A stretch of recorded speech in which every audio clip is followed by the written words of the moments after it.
You don't keep what you take, you give it back. It seems to me your interest is the control of fluid environments, right? So It's a what, nice way to say it. if you could start us out by explaining kind of what you do at a high level, I was thinking maybe the Jimmy Carter story, Secret Service story, which I think is a great one, or I love the first time that you met Penn Jillette and how that interaction, like just something to kind of set the table for us.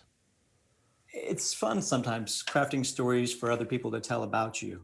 That's kind of where you tell whether a story is.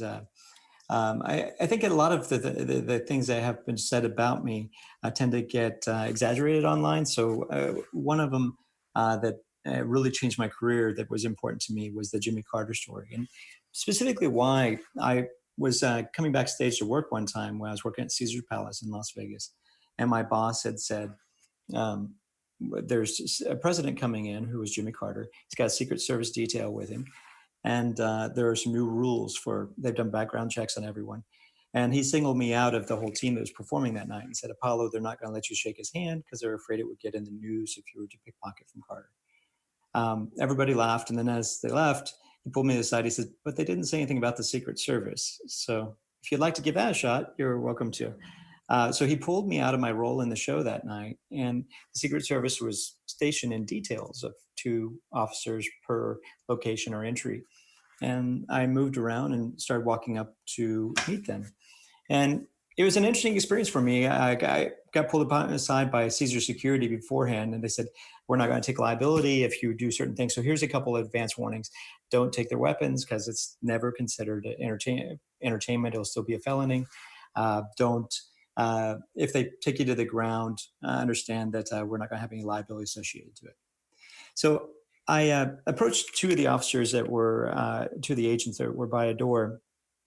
And when I approached them, I noticed that they moved differently. I think they refer to it as how they manage occupied space. They turned their body to make sure that their weapons weren't accessible, and they knew who I was. I used the situation of some of the psychology, which we can talk about in a little bit, to bypass that. And I ended up taking the credentials and the itinerary and the keys to the motorcade during that interaction. And they didn't have the keys, but an agent later on had the keys.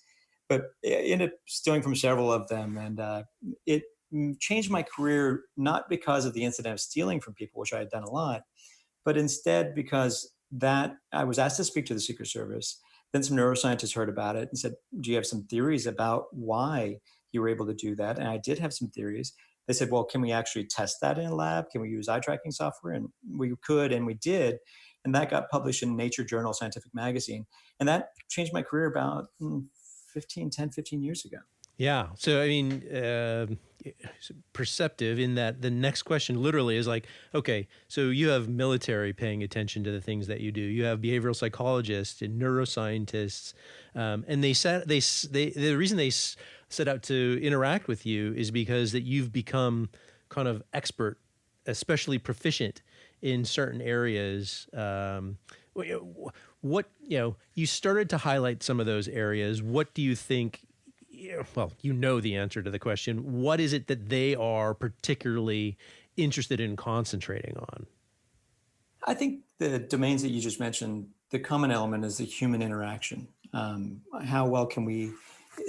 There's traditionally magic focuses on perceptual illusions. What I tend to do actually takes advantage of cognitive illusions because so much of the expectations or priorities that we have affect what we're looking for. And since the style that I'm rather known for is that I can tell someone that I'm going to steal from them and then still do it, that requires me to manage the narrative that they're telling themselves. So I really dance in that space a lot. And that becomes applicable to marketing, applicable to decision making.